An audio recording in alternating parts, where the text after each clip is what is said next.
I'm serious. This one time racism saved my life, man. I was on a plane.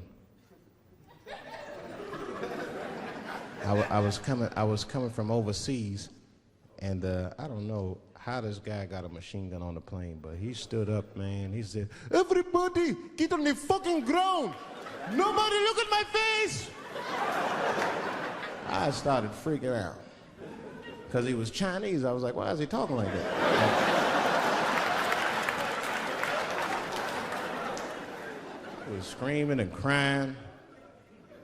I was the only brother on the plane. Well, I thought I was the only brother. I looked over, there was one other black dude. He was from Nigeria. I looked over at him, he was looking right in my face, man. He didn't say two words to me, he just looked at me, he was like...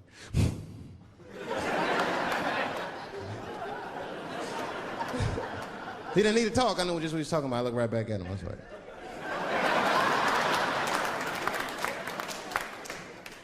Some white dudes on the front of the plane seen us, they were like, "Oh my God. I think those black guys are gonna try to save us."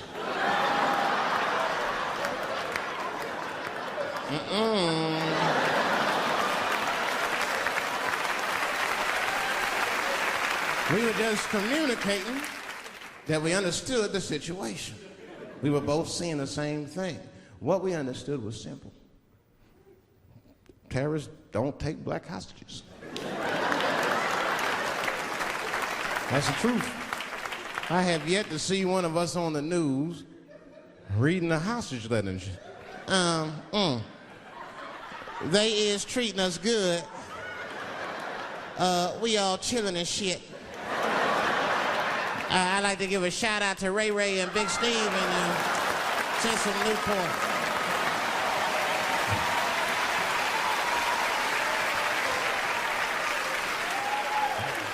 You're not gonna see it. Terrorists are smart. They know what they're doing there, you know. They terrorists. They know black people's bad bargaining chips.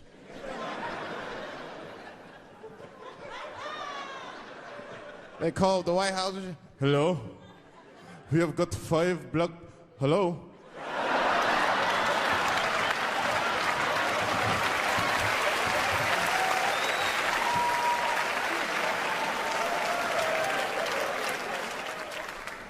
You'd be back in D.C. You know, I was thinking, man, this is an election year. I'm gonna ask you, you're a white guy, do you know who you're voting for yet? Don't know, do you? Now you see that? You see what just happened here? Let me tell you something. That is a cultural thing. He knows who he's going to vote for. He's just not going to tell me. See? I've noticed that. That is a cultural thing. White people do not like to talk about their political affiliations. It's a secret. You ever ask a white guy who's voting for you? "Hey, Bob, who are you going to vote for?" Dave, whoa. Take it easy now. Take it easy. So anyway, I was fucking my wife in her ass, right? And I mean, it was something else.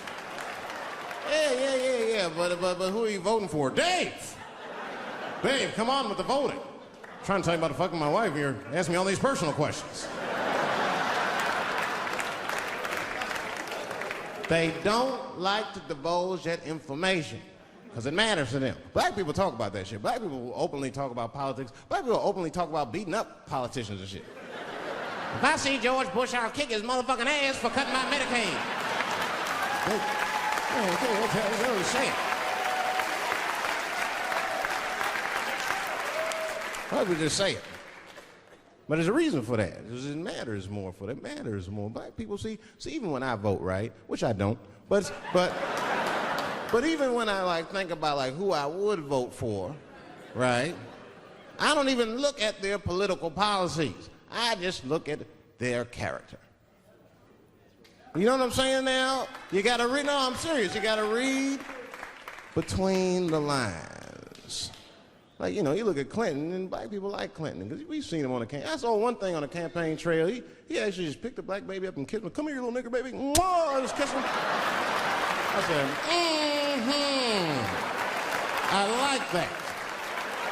He did not hesitate or nothing. You see George Bush Jr., he be there, ugh.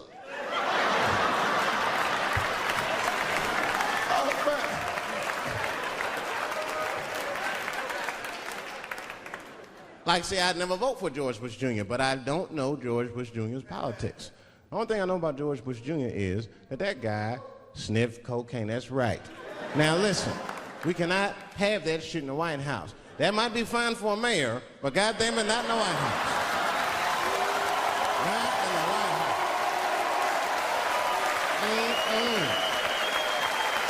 You know what I'm saying? The stakes are too high in the White House. Can't have no cokehead president. He be selling nuclear secrets for $20, $30 and shit. He'll be in meetings embarrassing America. Come on, sign the treaty, baby. I suck your dick. Like, what the?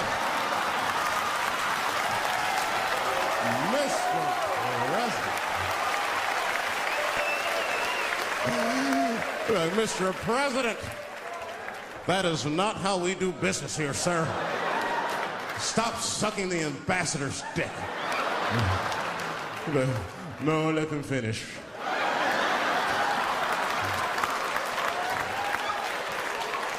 I will sign the treaty. There will be peace in Israel finally. I'd vote for Clinton again if I could. At least it's always better.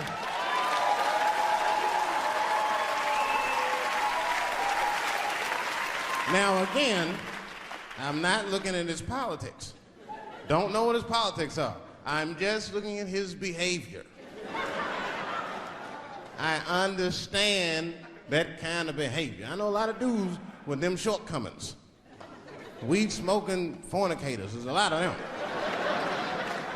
I mean, come on now, let's be honest. Let's be honest. Bill Clinton was not the first president to do what he did. Now, let's think back for a minute. Remember a guy named Kennedy, John F. Kennedy? Remember him? He fucked Marilyn Monroe. Matter of fact, him and his brother Bobby fucked Marilyn Monroe. And history doesn't talk about that much. You know why history doesn't talk about that much? Because those two pages in history are stuck together. They was getting it on. They were getting it on. I seen the tapes. Remember the tapes? She'd be singing on there. She'd just party, stressing them out. Happy birthday, Mr. President. Bitch, my family's here.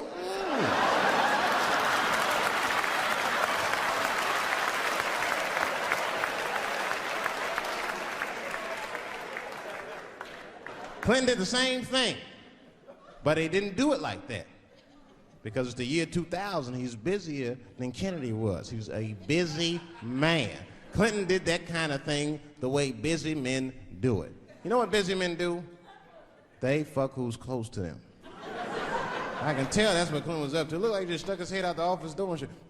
Oh, boy. You, come here. I made my penis up for my 3:30, come on. Oh, boy.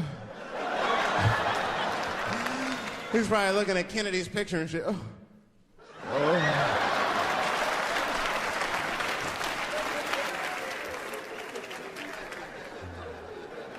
And then to top it off, he